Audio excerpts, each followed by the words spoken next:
Merci. Je voudrais répondre à M. You très rapidement parce que là, il a parlé de mon autre candidat, Maurice Kamto, tout en demandant qu'il ne sera même pas candidat. Je tiens pour demander à M. You de savoir quel est leur bilan après 43 ans. Vous n'avez pas jusqu'ici, on est à la veille de la convocation du corps électoral. Vous n'avez pas encore dressé votre bilan. C'est déplorable.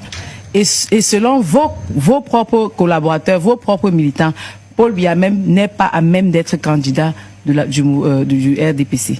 Ça, vous le dites. Ah, c'est moi qui vous apprends. C'est moi qui vous apprends. Selon vos textes, règlement et intérieur, Paul Biya n'est pas habilité à être candidat du RDPC. Donc, cherchez déjà votre candidat et rassurez-vous que Maurice Kamto sera candidat aux élections présidentielles 2025 et sera le vainqueur de cette élection. C'est la précision. Nous n'avons pas peur. Vous n'avez pas peur. Si vous n'avez, non, vous avez peur. Parce que même on a appelé cette ONU, à la RDC, avant d'arriver, on a convoqué les acteurs politiques sur une table avec les représentants du président Kabila. Ils ont trouvé ensemble les décisions qui vont concourir pour une bonne gestion processus électoral. Mais vous ici, c'est le vol. Vous volez partout, même où il ne faut pas. Bon, mais c'est fini, c'est terminé. C'est vrai que c'est pas la question principale du non, je vais juste rebondir. Justement, vous avez nous allons confronter nos projets de société. En quelques minutes, terminons avec vous Thierry Amami comme sur le sujet. Faites déjà le bilan. Madame Tanier. Il y a le temps de la campagne qui arrive. C'est 15 jours au sens du code électoral. D'accord. On prend la réaction dernière de Thierry Amami comme du PCAN. Je voudrais dire quelque chose à M. Youth. C'est qu'il ne faudrait pas distraire l'opinion publique. On ne peut pas appeler l'ONU au Cameroun en catimini. Le 9, c'est quand le MRC décrit que la date suivante, c'est le 15, je ne sais pas, justement, il est campant un communiqué par rapport à tout cela. Et lorsqu'il parle d'accompagner Elekam dans le processus électoral, depuis 92 jusqu'en 2018, on a eu 5 élections par là. L'ONU n'a jamais été interpellée. Le RDPC et le pouvoir en place a trouvé simplement juste d'appeler les faux observateurs internationaux de Transparency International, nous disant qu'ils sont là pour une bonne gestion, une bonne clarté ou alors assainir le milieu électoral. Donc on ne voudrait pas que l'ONU et Elekam viennent nous distraire sur le processus électoral. Parlant de la transparence, comme il dit, oui, alors de l'accompagnement d'Elekam, nous voudrions que Elekam d'abord proprement dit fasse son travail et respecte le code dont il vient de citer. Depuis que nous avons demandé de pondre, d'afficher autant pour moi publiquement la liste électorale nationale, jusqu'au jour cela n'a pas été fait, alors que ça fait mention dans le code électoral. Donc on ne nous vienne pas nous distraire. Avant toute chose, respecter d'abord ce code qui, déjà les partis politiques ont longtemps demandé même à refaire le code, à réformer ce code électoral que vous avez toujours refusé. Donc de grâce, nous voulons une élection transparente et saine. Donnons la parole aux autres panélistes sur le sujet.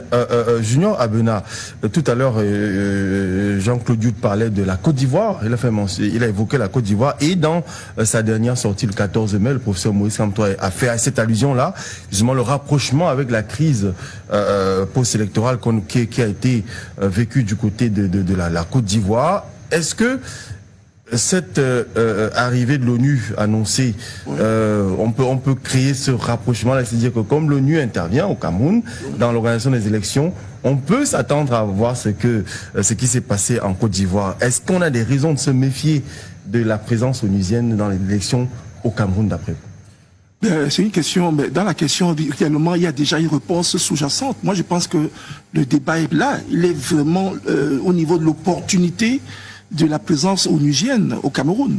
Vous savez que l'ONU, c'est l'ONU qui crée tous les malheurs dans le monde, actuellement, parce qu'il faut regarder de façon panoramique l'histoire mondiale.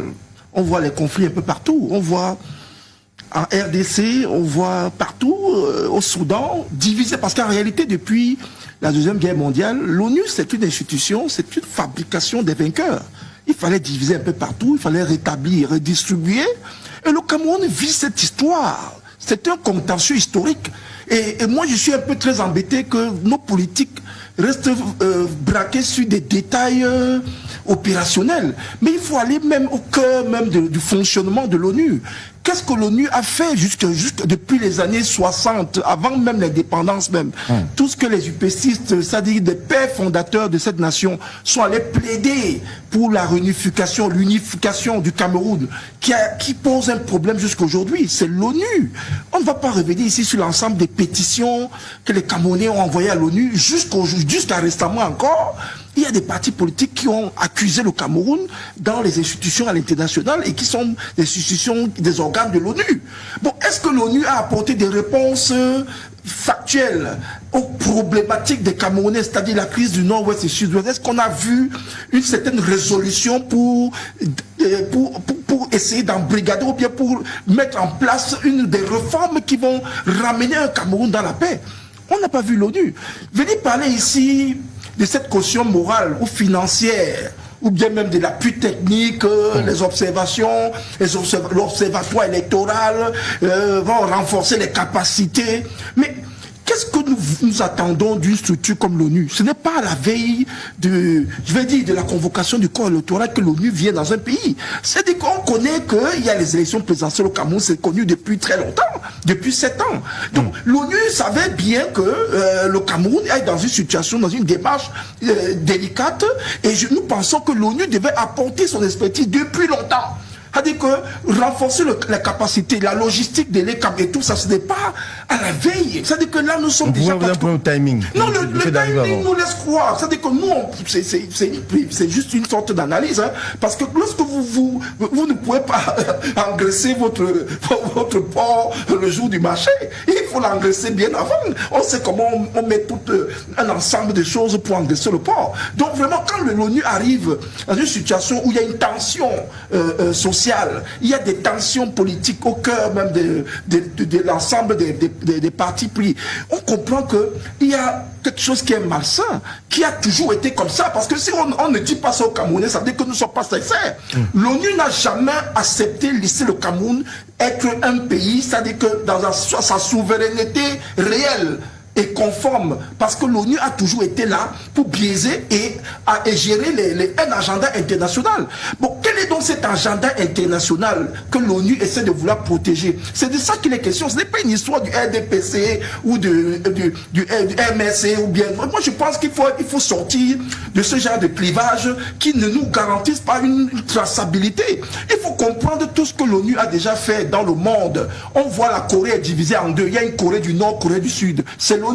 On voit le Soudan divisé en deux. C'est l'ONU. On voit le Cameroun anglophone, francophone. C'est l'ONU. On voit tout ça. Et aujourd'hui, on nous dit que l'ONU arrive au Cameroun. Mais tous les antécédents là, et même le contentieux, est-ce que l'ONU a pris la peine de se pencher et de mettre le débat sur la table? Jamais. L'ONU ne fait que caresser dans le sens du poil et ménager dans une alchimie qui laisse complètement le contrôle perdu des Camerounais. Les Camerounais ne comprennent rien du tout. Et on est là, on vient spéculer sur les histoires de financement, sur les histoires de renforcement des capacités. Pourtant, nous savons bien que c'est un Camerounais, c'est M. Philemon Yang, que nous avons beaucoup de respect, qui a été Premier ministre au Cameroun, qui est quand même le président de la 69e session de l'Assemblée générale des Nations Unies. L'année dernière. Alors, si on ne dit pas ça ici, que M. Philemon Yang a été coopté par le pouvoir en place pour représenter les intérêts du monde d'abord. Parce que comme vous êtes à l'ONU, ce n'est pas les intérêts du Cameroun. Mais est-ce que tout cela ne présage pas un agenda que nous ne contrôlons pas au niveau local ou endogène, et que c'est un agenda qui est déjà internationalisé et qui sera simplement là pour être impulsé pendant que nous on parle de aller vous inscrire dans les listes électorales, aller voter utile, le changement, la transition, l'alternance. Mais de quelle alternance on parle alors que les dés sont pipés et tout est géré depuis très longtemps? Mais il faut qu'il y ait donc cette opacité qui soit dévoilée. L'ONU doit dévoiler cette opacité qu'on ne comprend pas. Ce n'est pas quand il y a de l'agitation dans les partis politiques qu'on commence à sortir des communiqués, on essaie d'expliquer. Non, après coup. Donc ce type d'embuscade-là nous montre clairement que nous ne sommes pas là dans une transparence, nous ne sommes pas là, pourtant c'est l'exigence. La transparence, ça fait partie de l'exigence dans un processus électoral. Et elle est quand même le devoir de transparence, même en termes de financement, en termes de tout. Ils doivent déclarer des choses pour que tous les partis sachent à quoi s'en tenir. Donc il ne faudrait pas venir ici faire de l'agitation, alors qu'au fond, nous avons des éléments qui sont déjà en train de se constituer. Mais nous allons ensemble Et nous pensons que les observateurs et les partis politiques et l'ensemble des citoyens camerounais vont observer de façon permanente. La veille doit être de mise pour comprendre une situation qui commence à se mettre en place. D'accord. Pour vous, donc, il y a de grosses craintes à la suite de la signature de cette convention-là. Thierry Amand-Mikom, il y a eu donc des partis politiques qui sont prononcés officiellement. On a parlé du MRC, mais aussi le PURS de Serge Espoir Matomba. Et pour le PURS, le parti qualifie cette convention d'ingérence et remet en cause la souveraineté nationale et un projet qui ravive les craintes d'une mainmise extérieure sur notre démocratie. C'est ainsi que le parti a dit dans une sortie. Pensez ainsi, c'est pas aussi exagéré. Est-ce qu'on n'est pas un peu de grossir un peu les lignes là, quand on parle de l'ONU qui vient assister dans l'organisation des élections au Cameroun? Il est difficile, à moins de lire dans une boule de cristal, de dire effectivement quel sera le rôle de l'ONU. D'autant plus que la convention jusqu'ici n'a pas été dévoilée. Je voudrais être un peu plus nuancé et exprimer ici les volontés, les desiderata profonds des Camerounais. Vous savez, nous sommes à l'aune d'une échéance présidentielle, d'une élection présidentielle très courue, très attendue, au regard de toutes les difficultés que connaissent nos compatriotes, nous avec. Donc, nous avons besoin que cette confiance soit rétablie entre les électeurs, les politiques et les institutions qui organisent cette élection-là. Aussi, la transparence et de mise doit être garantie pour le bon déroulement de ce processus électoral. La venue d'un arbitre crédible serait un coup de pouce dans l'organisation et dans l'apaisement du jeu électoral. Nous espérons et nous appelons de tous nos voeux que l'ONU joue ce rôle d'arbitre impartial qui apportera, comme on l'a dit, son expertise technique. Et nous espérons, d'un autre côté, que les responsables de l'ECAM mettront cette convention au goût du jour, qu'on exposera et qu'on saura en quoi est-ce que cela nous amène, qu'est-ce qui en réalité est contenu dans cette convention pour lever le voile, pour lever les supputations, pour lever toutes sortes d'inquiétudes qui pourraient germer dans l'esprit des Camerounais. Parce que nous n'avons pas besoin de plus de flou qu'il y en a déjà. Ok? Ça c'est un avis personnel. Mon parti ne s'est pas encore officiellement prononcé là-dessus. J'espère qu'il le fera très bientôt. Donc nous appelons de tous nos voeux à l'apaisement, que l'ONU vienne, que celui-ci nous apporte, que cette organisation, que celle-ci nous apporte son expertise, qu'il joue effectivement le rôle qui lui sera confié. Nous espérons qu'il jouera le rôle de l'arbitre, de cet arbitre-là, et non pas du pompier pyromane, non pas de celui-là qui viendra mettre le feu aux poudres. C'est pas notre souhait. Ben, que dans le processus électoral, nous serons mieux outillés, que les CAM et même nous les acteurs politiques seront mieux outillés, mieux accompagnés pour que cette élection soit une franche réussite, que cette élection se déroule dans la paix et l'entente la plus cordiale et qu'au soir de l'élection présidentielle, bien entendu, qu'il y ait un changement de régime, ce que nous appelons de tous nos voeux. D'accord. Je redonne la parole à Ida Tagné sur la question. Votre parti, le Mouvement pour la Renaissance du Cameroun, a parlé d'une caution du régime à travers cette convention-là. Sur quoi concrètement vous basez-vous pour penser que cette initiative vise déjà à montrer que les dés sont pipés d'avance et que l'ONU viendrait et serait déjà aligné pour adouber le candidat du parti du RDPC, si on disait comme ça? Je vais le dire peut-être, ou alors je vais le réitérer, Monsieur Cédric. Oui. Venir en catimini, travailler avec le RDPC, en l'absence des partis, des acteurs politiques, montre à suffisance qu'il y a anguille sur roche. N'est-ce pas des procès d'intention que vous faites sans savoir concrètement ce qui est dit? Vous avez des positions transférées. C'est pas que c'est pas. Non. Le RDPC, lorsqu'on dit qu'ils sont venus travailler avec le RDPC. Pardon? Selon vous, qui a élection au Cameroun, selon vous? L'élection Cameroun est composée de tous les. Ah bon? Bon, ça c'est votre conception à vous. Selon nous, alors, et les CAM, c'est le RDPC, le pouvoir en face. Donc, de toute façon, venir en catimini prouve à suffisance. On a l'impression que si ça n'avait pas été décrié, on n'en aurait peut-être rien dit jusqu'à présent. Si on était resté endormi sous nos lauriers, peut-être même ces communications ne seraient pas, on n'aurait pas publié ces communications. Donc nous le restons, et nous osons encore croire que l'ONU, parce que nous voulons quelque part accorder le bénéfice du doute. En 92, on n'a pas interpellé l'ONU. En 97, on n'a pas interpellé l'ONU. En 2004, on n'a pas interpellé l'ONU. En 2011, on ne l'a pas fait. En 2018, on ne l'a pas fait. Sachant qu'en 2018, je l'ai dit ici, c'était des bandits qui sont venus dire, soi-disant des observateurs internationaux. Aujourd'hui, c'est l'ONU qui vient en catimini. On ose croire et on interpelle l'ONU à leur dire, nous ne voulons pas que les choses se terminent comme cela s'est fait, par exemple, en Côte d'Ivoire, comme disait mon voisin de gauche, de droite. Donc, de grâce, nous voulons une élection transparente et saine. C'est tout ce que nous attendons. Qu'ils mettent toute leur expertise dans l'objectif que nous ayons une élection transparente et saine. Et l'ECAM, qui va chercher l'ONU toujours dans le sens de bien faire, bien manager le processus électoral, qu'il commence d'abord par respecter le code qui est en face d'eux, qui déjà n'est même pas bon, mais qu'ils commencent à respecter le code qui est en face d'eux. Et nous leur disons, ils vont tout manigancer, faire tout ce qu'ils auront à faire, mais ils vont partir en octobre 2025. Vous êtes convaincu de cela. On poursuit le débat sur la question pour sortir avec vous, Jean-Claude Dioute fils. Quand l'ECAM dit concrètement dans sa sortie que cette initiative vise à optimiser les élections au Cameroun dans une démarche visant justement à renforcer la transparence et l'inclusivité du processus électoral, quand on lit autrement, est-ce que l'ECAM n'est pas en train d'avouer ses limites dans le processus? À quelques mois, on est à pratiquement 5 mois des élections au Cameroun. Dit comme ça, là, on peut se dire que l'ECAM part aux élections n'étant pas prêt et qu'il faut, à la rescousse, avoir voilà, l'appui d'un organe comme l'ONU. Il ne vous a pas échappé que les membres de l'Élection Cameroun font souvent le tour des régions. Nous avons vu le professeur Dorothée Ndjema organiser plusieurs réunions et appeler l'ensemble des acteurs politiques de la région dans le cadre des ateliers de sensibilisation et tout. Ça en cours.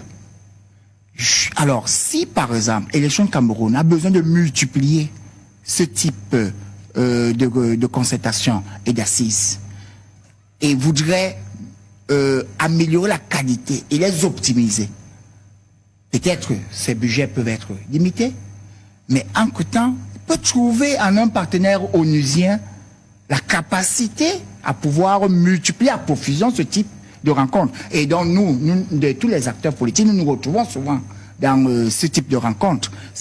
C'est pour nous sensibiliser souvent sur les circulaires, la réglementation, les évolutions de la loi, le rôle même des différents acteurs en situation préélectorale, au cours de l'élection et post-électorale. C'est très important. Ces ateliers de sensibilisation permettent à ce que les acteurs politiques sortent de là mieux édifiés sur le processus électoral. Et après, nous allons jouer nos rôles. Si l'Élection Cameroun voulait donc s'appuyer avec son partenaire onusien, c'est ça l'accompagnement technique également. L'accompagnement technique peut également être, comme on a dit, renforcement des capacités du personnel, mais ça peut aussi être ses projections. Je vous donne un exemple. Ceux aujourd'hui qui sont en train de vouloir dire que l'ONU, n'oublions pas que le conflit sur la péninsule de Bakassi a été réglé de manière pacifique sous l'égide de l'ONU. La Cour pénale internationale, elle est onusienne. Vous avez oublié? Pourquoi nous perdons la mémoire? Nous étions tous fiers d'avoir ces résultats grâce à l'ONU. Alors, cette ONU nous a montré qu'elle a été auprès de tous les acteurs. Le Nigeria n'a rien perdu, le Cameroun n'est pas sorti victorieux, mais nous avons retrouvé notre souveraineté sur la péninsule de Bakassi. Pourquoi nous ne pouvons pas admettre que l'ONU nous a accompagnés et nous a apporté son appui? À partir de ce moment-là, nous pouvons citer à profusion les accompagnements de l'UNESCO au Cameroun, ONU Femmes, le FAO, et ainsi de suite.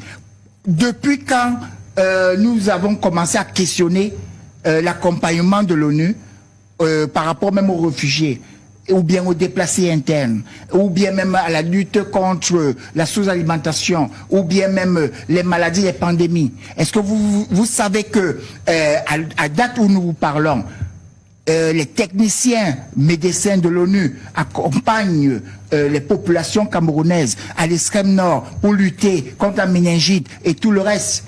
Pourquoi vous ne vous questionnez pas que l'ONU qui est présent au Cameroun et continue à nous accompagner? Alors à partir de ce moment-là, un acteur politique, un acteur de premier plan comme une organisation telle que Élections Cameroun peut s'appuyer sur un partenariat. Donc moi je vous dis que c'est un non-événement. Pourquoi? Parce qu'en réalité, il n'est dit ni mentionné nulle part que le processus électoral maintenant va connaître une nouvelle réorganisation de par la présence onusienne. L'ONU ne vient pas comme un acteur du processus électoral, mais l'ONU voudrait nous accompagner techniquement pour que les uns et les autres puissent préserver la stabilité du pays. C'est tout à fait légitime et normal. Comment préserver la stabilité du pays si, par exemple, vous avez des acteurs qui ne maîtrisent même pas encore de quoi il est question? Peut-être que les ateliers de sensibilisation pourront aider ces différents acteurs-là. Certains ont une méconnaissance même du processus électoral. C'est peut-être le lieu d'appuyer Élections Cameroun qui a besoin peut-être de concentrer l'essentiel de ces moyens dans l'objet essentiel qui s'appelle l'organisation des élections qui a en cours. Et vous vous souvenez que depuis un certain temps, la souveraineté camerounaise est revenue sur le plan où nous ne faisons plus appel au financement extérieur pour organiser les élections au Cameroun. Vous oubliez que cela a été fait il y a de cela quelques années. Alors, donc, ce qui voudrait dire que ces moyens sont limités, mais tous ces éléments qui sont tout autour, qu'on peut appeler des périphériques, peuvent bel et bien contribuer à la stabilité, bel et bien contribuer à améliorer ce processus électoral-là. Je pense que c'est ce type de partenariat technique qui est mis sur pied. Et si vous avez lu le communiqué aussi onusien, je ne sais pas si vous avez pris connaissance du communiqué de l'ONU. C'est sur la toile. Lisez-le et vous allez comprendre ce à quoi l'ONU s'attelle. Et autre chose, pour aboutir à une signature d'une convention, ça voudrait dire que le conseil d'administration d'Élections Cameroun a autorisé d'abord l'ouverture des négociations. Ensuite, il y a eu le projet de convention validé. Et nous savons les différents acteurs du conseil d'Élections Cameroun. Ils sont de tous bords. Donc, ce qui voudrait dire que si personne d'entre eux ne s'offusque et n'a pas trouvé que cette convention-là va au-delà ou bien à l'encontre des missions régaliennes d'Élections Cameroun, je trouve que le MRC est en train de nous distraire une fois de plus. Au lieu de nous présenter son candidat, au lieu de nous présenter son processus, son projet de société, ils veulent nous distraire sur les périphériques. On va bientôt commencer à débattre sur le sexe des anges ici et on va arriver au processus électoral. D'accord, poursuivons. Je reviens à vous. Je reviens. Junior Abena brûle d'envie de prendre la parole. Rappelons que le projet couvre le cycle électoral 2025-2027. Et quand on écoute le débat sur la table, Junior Abena, est-ce qu'on n'a pas l'intention aussi que c'est les partis politiques qui sont à prononcer comme le PURS ou le MRC? On n'a pas l'impression qu'on va plus vite que la musique. On n'a peut-être pas encore connaissance du contenu, mais on a déjà des conclusions arrêtées. Est-ce que c'est pas un problème aussi? Ces récriminations sont-elles véritablement légitimes de votre point de vue? Mais vous ne pouvez pas empêcher les Camerounais d'être intelligents. Vous ne pouvez pas empêcher le peuple camerounais d'être en avant-garde. Est-ce qu'il ne fallait pas d'abord chercher à ce que le contenu de la conversation soit dévoilé et qu'on débatte sur ce qui est dit à l'intérieur? Mais puisqu'on est dans l'opacité, nous on vous dit que les Camerounais ont eu de l'avance sur un ensemble de choses. L'ONU n'est pas une super structure qui effraie les Camerounais. On vous dit que depuis les années 50, 60, les Camerounais sont allés plaider pour le bien-être des Camerounais à l'ONU. L'ONU, c'est une fabrication des grandes puissances qui sortent de l'après-guerre et qui vous dictent une certaine hégémonie qu'il faut préserver. Mais M. Youk parle bien, vous voyez, il a le conformisme, il nous parle de Bakassi et tout, c'est bien, mais il ne dit pas que cette ONU-là, cette force onusienne a été réprimandée, l'État du Cameroun n'a pas accepté l'intervention de l'ONU au Cameroun par rapport à la crise de Bakassi. Lorsqu'il y a eu la crise du Nord-Ouest et du Sud-Ouest, lorsqu'il y a eu les déplacés, lorsqu'il y a eu des morts, lorsqu'il y a eu tout ça, l'ONU a voulu intervenir par ces organismes, vous savez, il a cité tout ça, la FAO, tout ça, il connaît, tous ces organismes de l'ONU ont voulu intervenir, mais on a vu un gouvernement qui s'est mis en interposition, dit que non, cette crise même n'existe même pas, elle est virtuelle, c'est un problème juste identitaire et qui va être réglé, mais nous sommes dans la crise jusqu'aujourd'hui. Et cette crise-là, c'est une crise onusienne, ce n'est pas une crise des Camerounais, c'est une crise que l'ONU avait créée de toutes pièces, et les Camerounais s'étripent aujourd'hui. Nous avons nos frères de l'armée qui meurent tous les jours à cause de ça.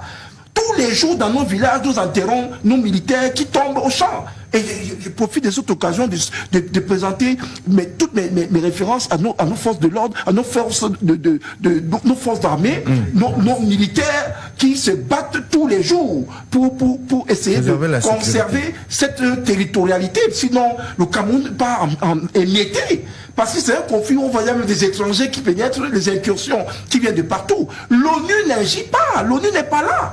Nous avons voulu que les Camerounais acceptent aussi l'ONU, comme maintenant on dit et les Camerounais acceptent l'ONU pour le renforcement des capacités. Mais ça fait très longtemps, monsieur Mout, c'est bien que les ordinateurs, on a un problème avec ces ordinateurs, des kits qui sont déjà d'un autre âge.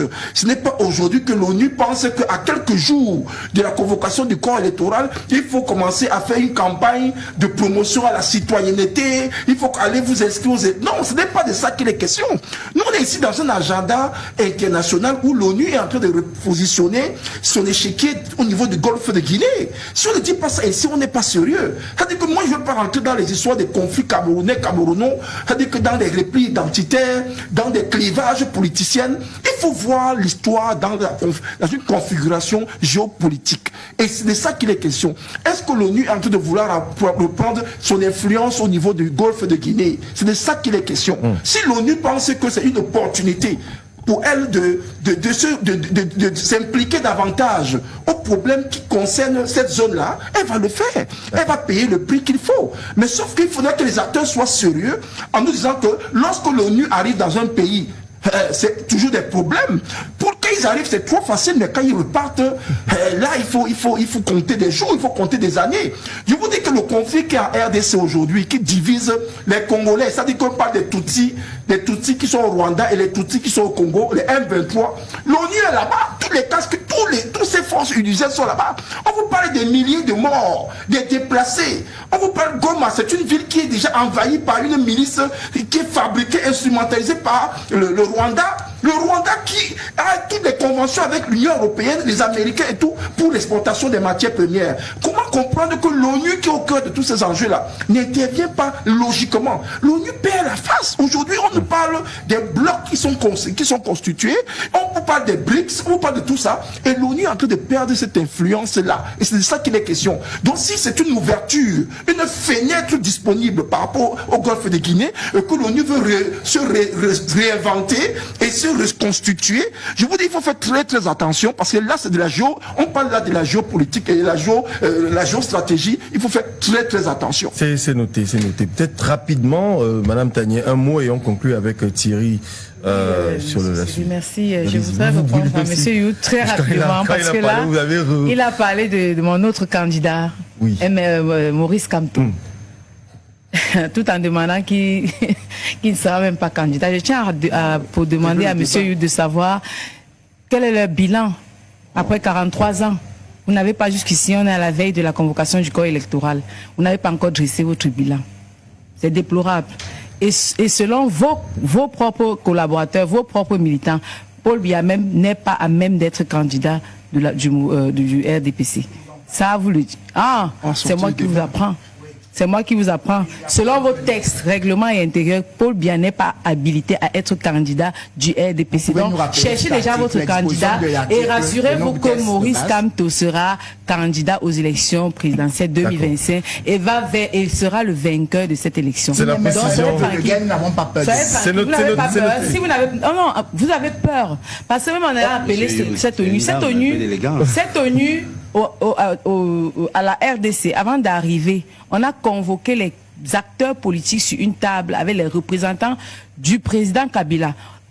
Ils ont trouvé ensemble les décisions qui vont concourir pour une bonne gestion processus électoral. Mais vous ici, c'est le vol. Vous volez partout, même où il ne faut pas. Bon, mais c'est fini, c'est terminé. C'est vrai que c'est pas la question principale du non, débat. Mais là, juste rebondir. Justement, vous avez réagi.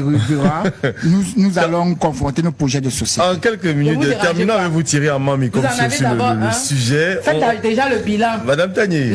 Il y a le temps de la campagne qui arrive. C'est 15 jours sans du code électoral. D'accord. On prend la réaction dernière de Thierry Amami comme du PCAN. Interrogeons tout de même le timing de toutes ces actions. Avant la signature de cette convention, EDECAM a annoncé en grande pompe il y a quelques semaines l'acquisition d'un matériel high-tech pour les élections au Cameroun. À quelques semaines, bien à quelques mois, on va dire, de l'élection, est-ce qu'il ne faut pas quand même interroger le timing? Comment vous appréciez le déploiement d'EDECAM à quelques mois d'élection présidentielle comme l'élection de l'élection présidentielle de 2025? Est-ce que ça ne crée pas problème le timing qu'il y a dans toute cette mobilisation-là? Alors, merci Cédric, c'est une question très intéressante, mais avant vous me permettrez de... Très rapidement, on n'a pas assez de temps. On a brûlé déjà le temps du deuxième. Quand j'ai une petite méprise qui s'est glissée dans le propos de monsieur Youth, le conflit de Bakassi a été géré en 2 temps. D'abord la décision de la CIG en 2002 et ensuite celui qui a mis fin au conflit, c'était les accords de Green Tree en 2006. Donc c'était pas seulement la décision de la Cour internationale de justice. Alors pour revenir à... Non, il faut qu'on donne une précision. La Cour pénale internationale a rendu un verdict. Maintenant, les 2 parties devaient s'accorder sur le tracé physique géométrique. Hein? Et ce sont donc, c'est là où on a donc mis sur pied une commission mixte. Et c'est cette commission mixte-là qui a abouti à une conclusion qui arrangeait les 2 parties en 2006. Il faut qu'on se comprenne très bien.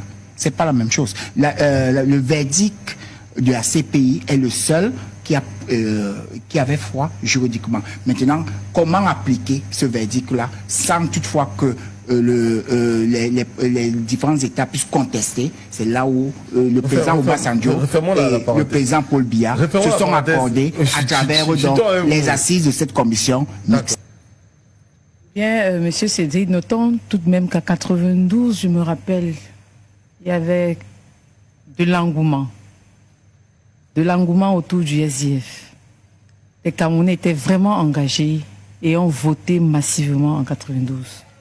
Et il est sorti vainqueur. Mais comme le gouvernement en face sait comment faire ces choses, ils ont arraché son pouvoir. Et je crois que c'est depuis lors que les Camerounais ont perdu cet engouement. Alors en 2012, lorsque j'entre au MRC, sur le terrain, nous réalisons vraiment qu'il y avait le découragement était profond. On a donc pris du temps de montrer aux Camerounais que non, les choses peuvent changer. Ça a pris du temps. Ça a pris du temps pour prendre son envol. Et nous pensons qu'aujourd'hui, en 2025, les Camerounais ont compris qu'il faut passer à autre chose. Parce que lorsqu'on parle de ce taux d'abstention, c'est parce que justement, il y a beaucoup d'entraves autour du processus électoral. Et les Camerounais réalisent qu'ils vont voter et réalisent qu'à la fin, ce n'est pas le résultat qui est donné.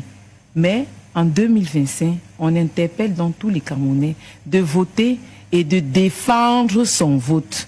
Parce qu'il faut vraiment que nous passons à autre chose. 43 ans, c'est de trop. Donc l'engouement est sur le terrain. 2025 ne sera pas comme les années